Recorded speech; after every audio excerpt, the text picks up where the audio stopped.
Bonjour tout le monde et bienvenue dans cette nouvelle édition de la culture religieuse, votre émission qui vous propose de parler de l'islam, que ce soit dans le culte ou dans l'histoire. Et comme vous le savez, durant plusieurs épisodes, cette fois-ci c'est le deuxième, on parle de la présence musulmane en Andalousie, donc une présence qui a duré 700 ans à peu près, de 711 jusqu'en 1492, donc à peu près 781 ans. Donc pour faire plus exact. Notre invité aujourd'hui est spécialiste en histoire de l'islam, Dr Ismail Hamid. Bonjour, merci d'être avec nous. Alors, pour introduire, la dernière fois, on a parlé donc de l'avancée des musulmans et de l'installation de l'empire musulman en Andalousie. Maintenant, on va parler donc de la renaissance culturelle et scientifique en Andalousie avec l'empire musulman, pour introduire comment vous pouvez, disons, commenter cette présence. Bien sûr, les Arabes, quand ils arrivent dans une terre, alors ils doivent laisser leurs traces très très positives, leurs traces de civilisation. Et c'est toujours la valeur, ou le grand rôle que les Arabes jouent dans la plupart des pays qui ils arrivent. Et contrairement, bien sûr, par rapport à l'image que les médias maintenant, qui veulent montrer les Arabes, qu'ils sont des sauvages, des gens violents, agressifs, tout ça, et bien sûr, ce n'est pas une vraie image pour les Arabes. Non, regardez l'image ou la vraie image des Arabes en Espagne. Et comment les Arabes, ils ont déplacé, ils ont changé la nature de la vie, la civilisation là-bas. Non, pas de civilisation avant, c'est juste des princes qui font le lutte, qui se disputent vers le pouvoir et tout ça, et leur donne la stabilité. C'est au début, la stabilité. Le royaume arabe devenu très stable là-bas. Après, on va leur montrer alors notre trace de civilisation, de l'architecture, des sciences et même aussi pour la culture. Là-bas, on a beaucoup de traces, on a beaucoup de domaines qui nous montrent bien sûr l'image ou les phénomènes de la civilisation arabe en Espagne, en Andalousie, et que les historiens de l'Occident qui reconnaissent bien, qui apprécient bien le rôle que l'arabe jouait là-bas. Et si on lit le livre par exemple d'un grand historien, Gustave Le Bon, c'est un historien français. Donc si on lit qu'est-ce qu'il dit sur la présence arabe ou l'existence arabe en Espagne, et même après l'expulsion des Arabes de l'Espagne, et le contraire de tout ce qui se passe là-bas, et la tolérance que les Arabes traitaient avec le peuple là-bas, et par contre aussi, et quand les Espagnols, ceux qui ont chassé les Arabes, ils ont fait des massacres, ils ont fait tout ça, c'est une image très très différente. Parce qu'avant l'arrivée des Arabes là-bas, on parle d'une église qui était très forte. C'est une vie de l'église. On ne parlait pas de la religion uniquement, non, c'est du pouvoir très absolu de l'église du avec prêtre un E et tout majuscule. ça. C'est l'église qui oppose les sciences. Très bien. On a par exemple un modèle de ça, c'est Galilée Galilée. Celui qui était, Galilée, bien entendu, oui. qui était exécuté par l'église, c'est à cause de quoi? Parce qu'il a dit, alors une vérité scientifique, il a dit que la forme de la Terre, c'est ovale.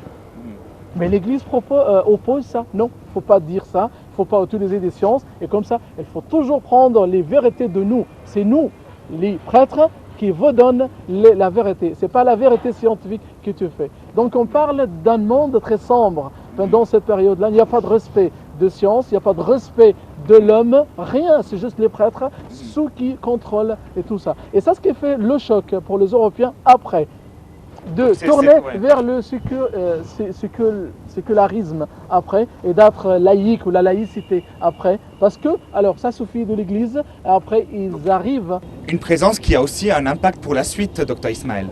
Oui, et bien sûr, on parlait sur l'Église et la force de l'Église dans cette période, et comment l'Église alors oblige les gens de suivre les principes de l'Église et les principes qui étaient contre entièrement les sciences. Il n'y a pas de science et tout ça, il faut toujours suivre les paroles de prêtres et tout ça. Les principes ecclésiastiques. Alors pour terminer, juste pour cette introduction, parce qu'on va rentrer dans les détails, on a dit dans notre émission arabe, musulman, mais on parle dans le livre d'histoire des morts. M-A-U-R-E-S, bien entendu. Ouais. Alors, expliquez-nous l'origine de ce mot et faut-il l'employer ou pas? Ces mots qui montrent la modestie, vraiment. C'est pour La modestie. oui, la modestie pour les Arabes, envers les Arabes. Au lieu de les appeler les Arabes ou les musulmans d'après leur nom, non, le morsik ou les morts et tout ça, pour montrer quand ces gens-là, ils sont modestes et qu'ils sont agressifs. Donc c'est un mot qui signifie bien Donc sûr... ce n'est pas la beaucoup modestie, de- l'agressivité surtout, oui. Oui, c'est Ouais. presque, oui, presque Ouais. la même chose. Oui. D'accord, Ouais. très bien. Et Bon, l'humili- ouais. l'humiliation, s'il faut dire ça. Qu'ils sont très humiliés ou tout ça.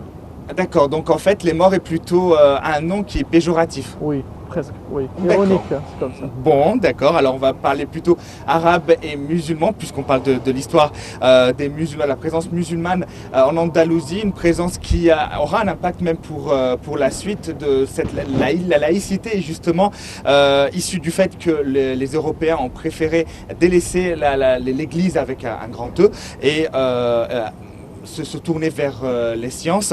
On va en parler plus davantage. Je vous propose un petit commentaire et on revient après ça.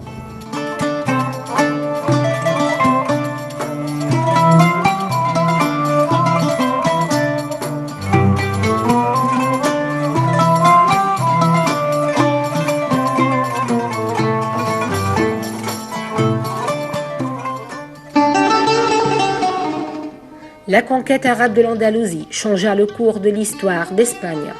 L'Espagne musulmane était devenue le joyau de l'Europe et est devenue le centre intellectuel de la connaissance et de la science au rayon de la civilisation islamique.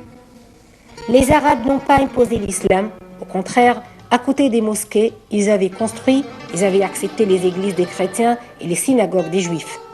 Les musulmans avaient une attitude très tolérante envers les autres religions, donc on a pu voir des milliers de juifs et des chrétiens qui vivaient en paix. Les musulmans faisaient des réformes agraires, sociales, politiques et culturelles.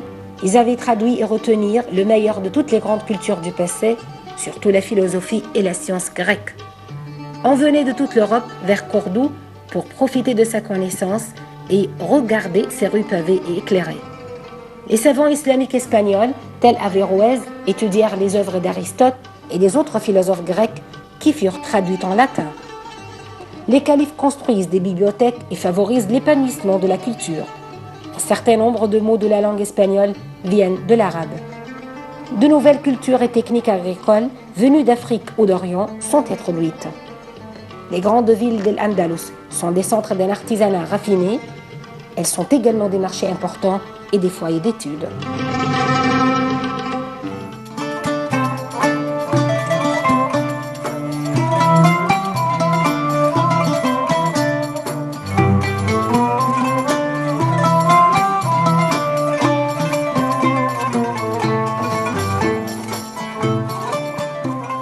De retour pour cette édition de la culture religieuse, on parle de la présence musulmane en Andalousie. L'Andalousie qui, donc le nom musulman de la péninsule ibérique, une présence qui, je vous le rappelle, part de 711, de l'an 711 jusqu'en 1492, près de 781 ans. Et qui a quand même eu des conséquences sur l'histoire, la culture, les sciences et le développement de cette, disons, région du monde. Dr Ismail Hamid est notre invité. Dr Ismail, voilà, on va commencer justement après l'installation de l'Empire musulman. Qu'est-ce qui s'est passé ensuite? Oui, ça passe bien sûr le changement de l'image de l'Espagne ou l'Andalousie. Après ça, ça commence de développer ce pays-là avec la culture arabe qui était très très forte dans cette période-là. On a beaucoup de traces qui nous montrent les influences culturelles, philosophiques, religieuses, scientifiques. On a beaucoup de points architecturels, par exemple. Si on parle par exemple le changement de l'architecture arabe là-bas, on a deux modèles qui sont éclatants de tout ça. On a la mosquée de Cordova, on a aussi le palais de l'Alhambra, le Masjid al-Hamra. On a beaucoup, ce sont deux modèles qui représentent chaque œuvre de l'architecture arabe et même aussi de l'architecture de l'Espagne pendant le Moyen-Âge. Jusqu'à maintenant, bien sûr, toujours les gens qui visitent l'Espagne doivent passer de voir les deux monuments qui sont très, très importants. Mais par rapport à la mosquée de Cordova, par exemple, De Cordoue, oui.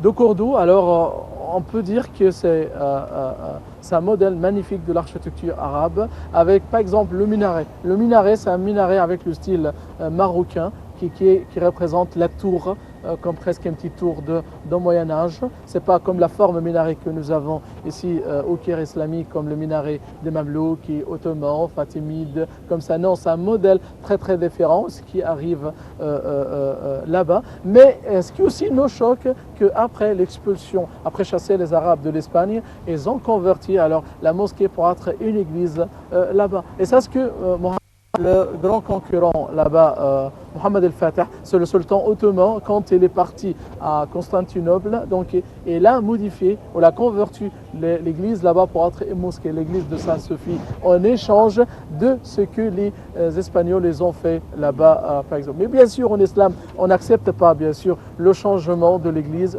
ou d'être une mosquée ou comme ça. Ça, c'est bien sûr très très loin. Pas par la force, bien entendu. Pas par la force, bien sûr. On respecte très bien alors les monuments, les maisons de Dieu pour les autres croyants, pour les non-musulmans et tout ça. Le modèle, bien sûr, de la mosquée de Cordoue, c'est un modèle magnifique. On parle de plus de 1000 colonnes de marbre, on parle de formes de mouchrabiya, de mosaïques, de décoration arabe et tout ça. Si on parle par exemple de mouchrabiya ou les fenêtres orientales qu'on trouve beaucoup au Caire islamique par exemple, ça existe beaucoup là-bas comme une trace architecturale arabe qui était très répandue là-bas. Aussi, on parle de palais là-bas, bien sûr, le palais d'Alhambra aussi, c'est une chose. Alors là, on a parlé magnifique. plutôt vraiment architecture. Oui.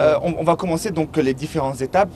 On a parlé dans l'épisode précédent d'abord d'une disons instabilité politique au sein de l'empire qui a précédé, donc c'était l'empire wisigoth. Quand les musulmans sont arrivés, est-ce que la stabilité a pu régner tout d'abord?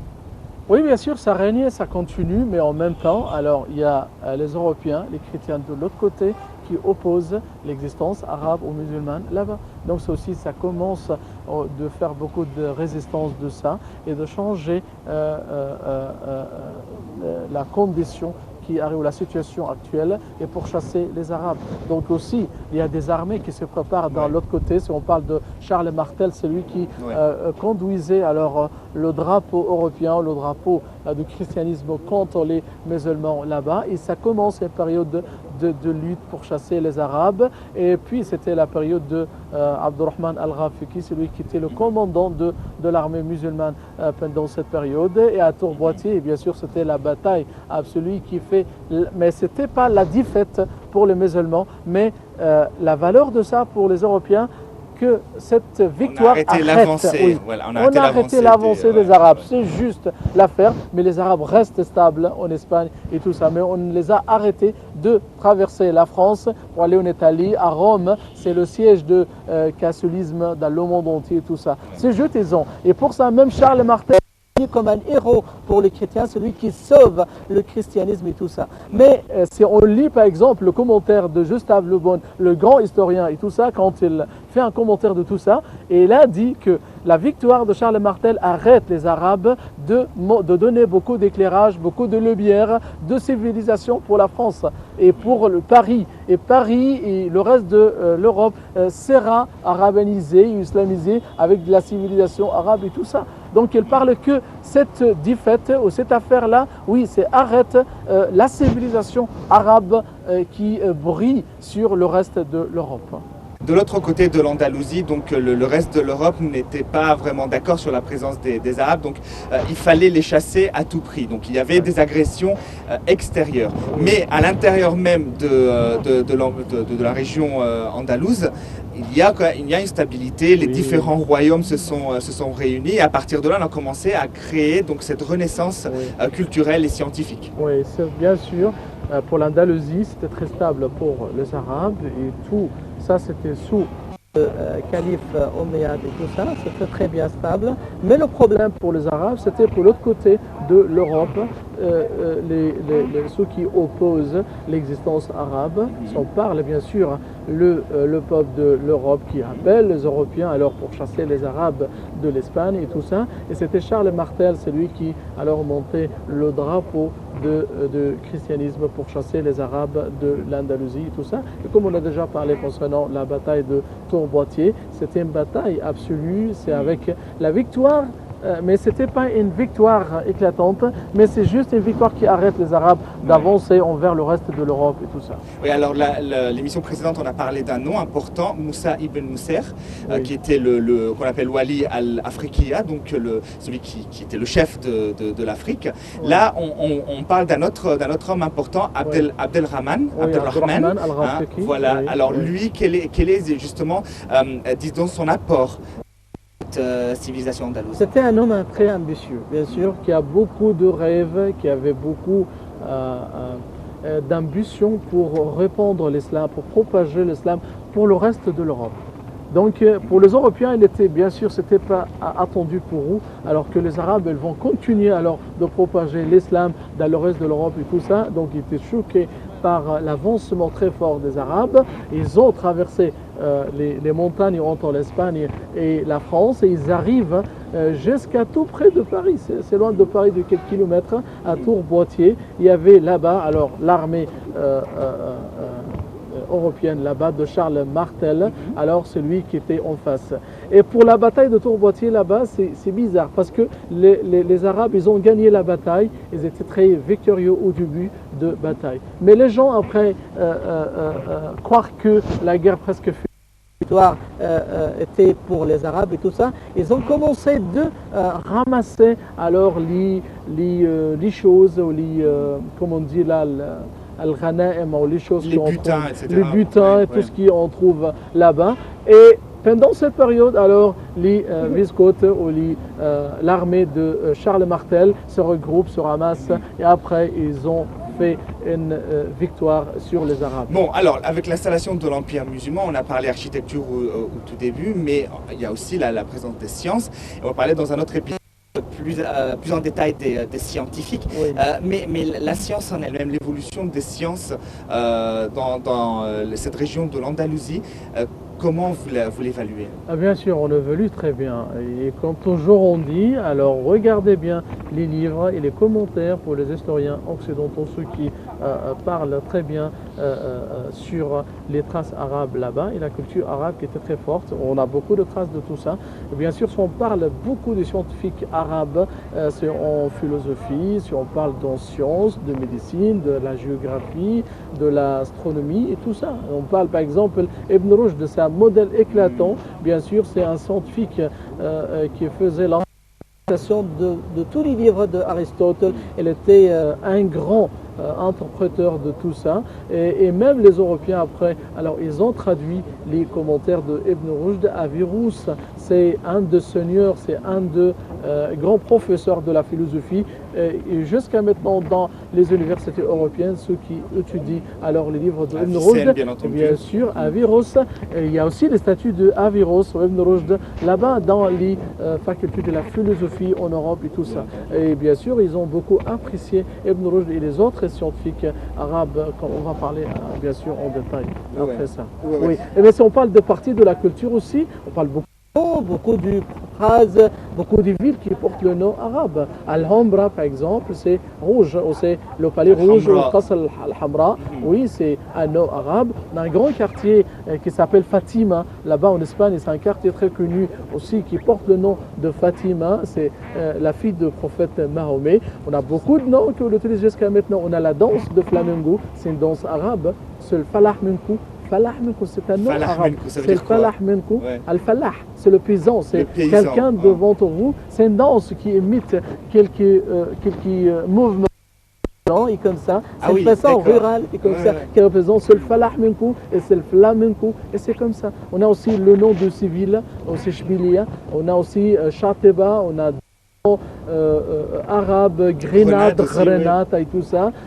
Donc on a aussi beaucoup de villes. Jusqu'à maintenant, se rattachent beaucoup de grands scientifiques. On a beaucoup de scientifiques qui s'appellent Al-Ishbili. C'est d'après le nom de civil. Le nom de Ashatibi, c'est un grand imam de Coran et de la philosophie islamique qui s'appelle l'imam Ashatibi. On a le quartier, on a Alexandrie qui s'appelle le quartier de Chatibi, c'est d'après lui. Donc il est d'origine de l'Andalousie et tout ça. Et d'ailleurs justement, quand le royaume des Almoravides, c'était les derniers, donc Almoravides, oui. Qui se sont, disons, le dernier dynastie partie de cet empire musulman se sont installés et on est retourné à cet obscurantisme qui eux ont brûlé par exemple les livres de Ibn Rushd, donc Averroès, etc. C'est là, à partir de cet obscurantisme, que l'empire musulman s'est décliné pour perdre.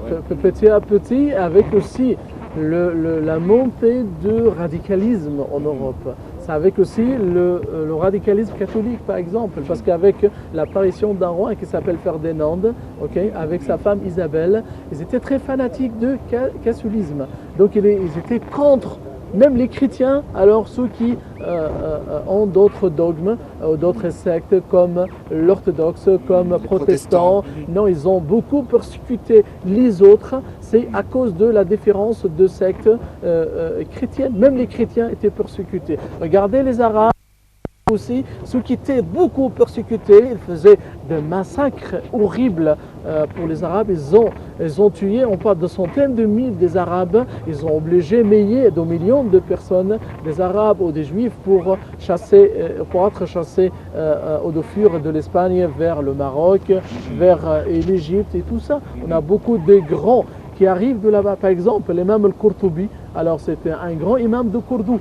Saratash de Cordoue, il était aussi un grand imam, c'est lui qui fait l'interprétation de Qurtubi. Alors il est venu après la chasse des Arabes de là-bas, après il était installé à Minya et il est mort là-bas. Il fait son interprétation de Coran là-bas et qui était une des meilleures interprétations de Coran. On a Moussa, le fils de Maïmoun, Moussa ibn Maïmoun, c'est un grand philosophe juif aussi. C'est lui qui était aussi chassé de là-bas. Il est venu en Égypte, il était le médecin de la famille Ayyubide, de la famille de Saladin. Et aussi il est un auteur d'une grande partie de Talmud des Juifs. C'est un grand philosophe et même les Juifs l'appellent comme Moussa le Doux. Moussa, le deuxième Moïse, par rapport au premier Moïse, le prophète Moïse et tout ça. C'est pour montrer la valeur de Mimounide ou Moussa ibn Mimoun. Il y a beaucoup de modèles des grands scientifiques qui étaient chassés, avec aussi des centaines de milliers de morts qui étaient tués et des gens aussi qui restent là-bas, qui se convertissent en christianisme. Ils étaient aussi tués par Ferdinand et sa femme, parce qu'ils disent toujours qu'on n'a pas de confiance que cet homme-là, c'est un musulman qui s'est converti au christianisme, on n'a pas de confiance que les devrait et tout ça, donc il faut le tuer. Ils ont tué, ils ont persécuté, ils ont fait des choses horribles vraiment pour chasser les Arabes de l'Andalousie. En tout cas, l'Andalousie, durant ces 700 ans, 781 ans plus précisément de règne musulman, est devenue comme une espèce de phare pour les sciences et la culture. On va en parler dans quelques instants. Je vous propose, puisqu'on parle de monuments, Alhambra, de la mosquée de Cordoue, je vous propose de visiter un monument ici au Caire et on revient après.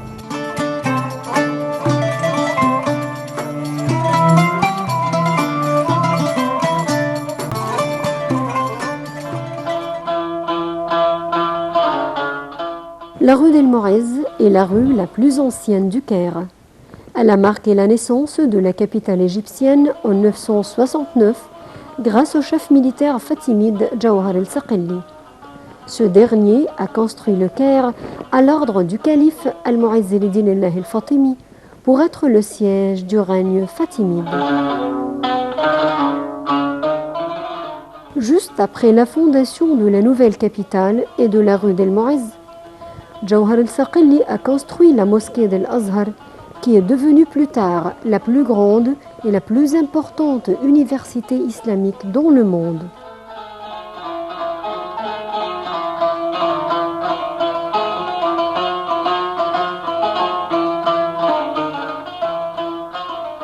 Le visiteur de la rue d'El Morez sent l'odeur de l'histoire qui embaume l'endroit, et ceci grâce au grand nombre de monuments qui l'entourent et qui témoignent de la magnificence de l'architecture islamique à travers plus de 1000 ans. Ces monuments ont fait de la rue d'El Morez un vrai musée ouvert.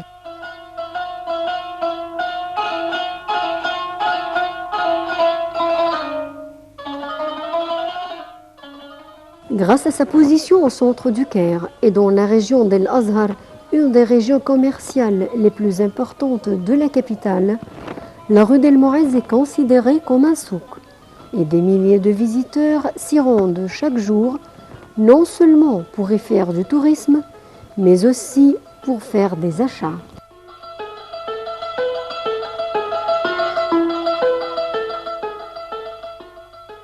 La rue d'El Morez est l'artère principale du Caire, dès sa fondation. Elle regorge des monuments des différentes ères islamiques en Égypte, fatimides, ayyoubides, mamelouks et ottomans.